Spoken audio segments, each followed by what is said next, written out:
Being a singer is one of the trickiest jobs in a band because unlike guitar or piano, your musical instrument is your vocal cords, and they can be unpredictable and not always do what you want them to. If I'm on guitar and I want to play a G chord, I do this. It happens every time, and as long as my guitar is in tune and it doesn't get sick, it doesn't get polyps or inflammation, it reliably does its job as long as my fingers are working.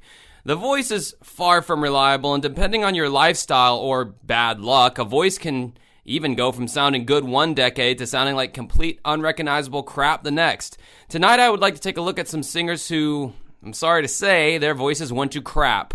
Stick around, this is Dancing with Ghosts.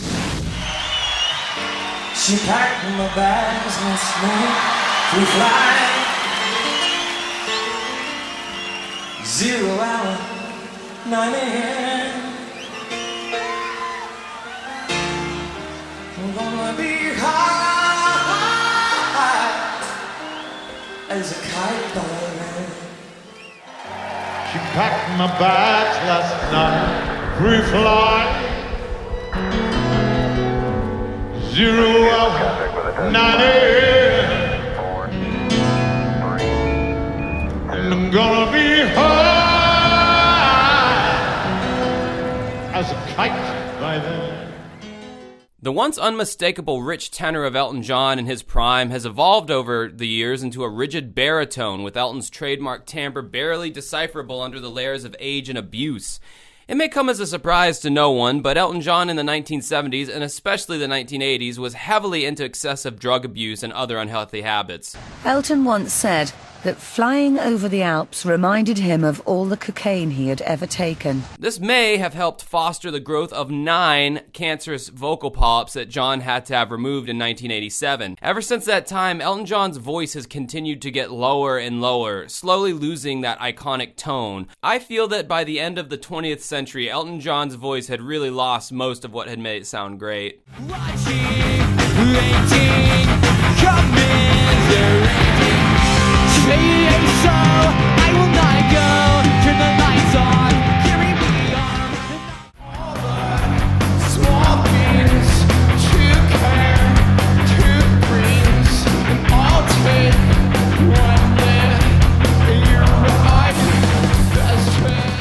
Tom DeLong, talented songwriter, UFO enthusiast. What the fuck happened to his voice? I've talked about this guy many times on my channel and the bizarre vocal changes he went through in a relatively short period of time. For the first 3 or 4 albums of Blink-182's career, Tom sang with a slightly nasally Southern California affectation. But when Blink-182 took a hiatus between their self-titled album in 2003 and then came back with their album Neighborhoods in 2012, Tom sounded like he had gone through some kind of second puberty. He sounded completely different, while his co-singer, bassist Mark Hoppus, has sounded pretty much exactly the same throughout his entire career. I've heard first-hand accounts from some of my friends who have seen Tom play live say that he just acts really intoxicated and is very off-pitch. Either way, these days, though, the magic of technology has made Tom's life a lot better. He's auto-tuned in real time now, which I've also made a video about.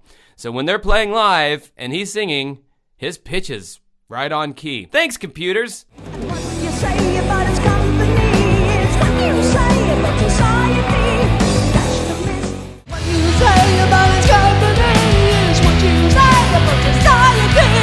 Catch the myth, catch the myth, catch the mystery, catch the drugs.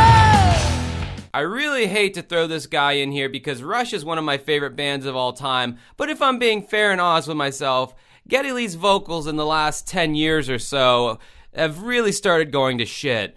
There was nothing Getty did wrong. In fact, his was a voice that was more resilient than most singers on this list. The band toured for over 40 years and put on thousands of shows, with Getty Lee being the lone vocalist in the 3-piece. Getty started out in Rush back in the mid-70s with a freakishly high-pitched voice that many of the critics hated, but the fans loved. I'd say Ged's voice held strong for at least the first 25 years of their career, but as the 90s drew to a close, it was clear that Getty's voice was changing with age, and though he has developed certain techniques to still technically hit those high notes, it doesn't sound good anymore. We're taking care of everything, but would you reach on to take them into like a glass into your eyes? Before Rush retired, the only songs that still sounded faithful to the recordings were any song where Getty sang low, so basically most of the stuff he did in the 80s. But Tom Sawyer and 2112 would never sound the same again.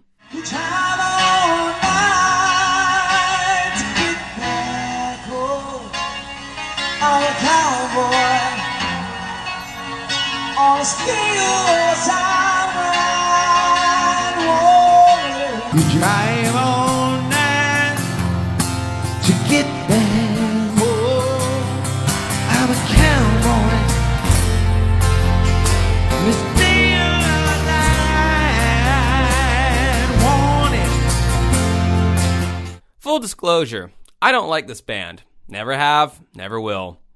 These were the hair metal guys you could take home to mom. They might as well have been a Christian band and went on the road with Stryper. In fact, they may have. Nonetheless, I don't have to like the band to be able to tell when a singer's voice ain't anywhere near what it used to be. This isn't merely diminishing returns due to age, but there was apparently larger problems forming under the surface for Bon Jovi. Recently, the Jovemeister has had to undergo vocal surgery to what I can only imagine is similar to what Elton John went through. Either way, I don't think we'll be hearing John's 1980s power ballads sung at full force anytime soon.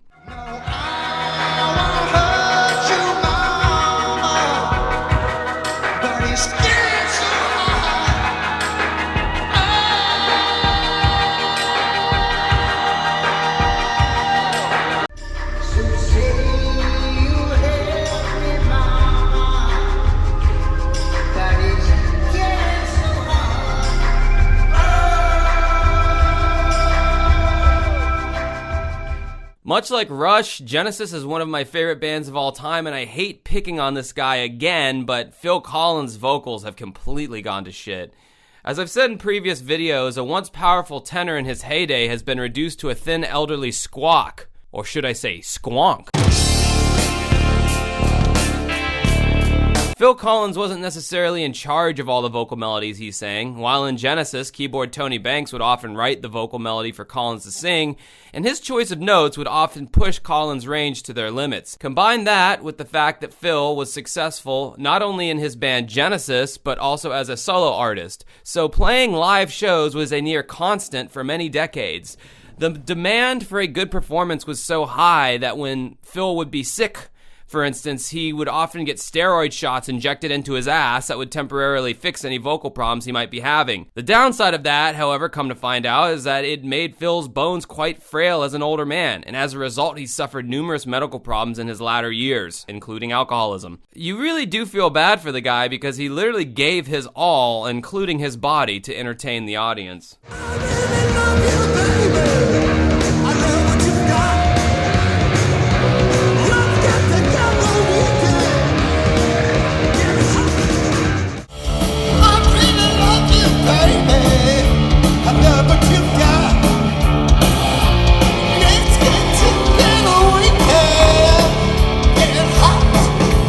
Kiss were one of those bands that I could have swore I hated until I started checking out their other songs that weren't rock and roll all night. After delving into the Kiss lore, I find this band infinitely fascinating. From the band's legendary infighting, to the lineup changes, to Paul and Gene's love of money, there's no end to the drama when it comes to this band. One thing that is not up for debate, however, is lead singer Paul Stanley's vocals over the past 5 or 6 years. They've really started to go to shit.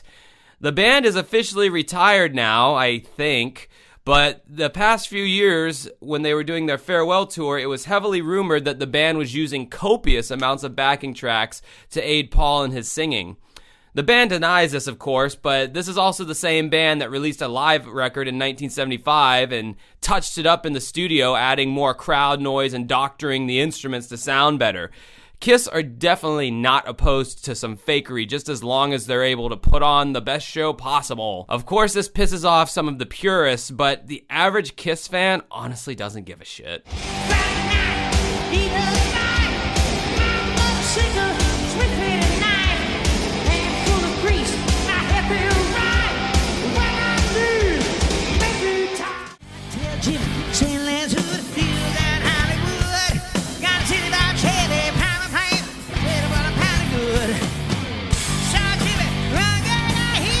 Do it, Okay, so this list truly was in no particular order, but with that being said, Vince Neil had to take the number one position.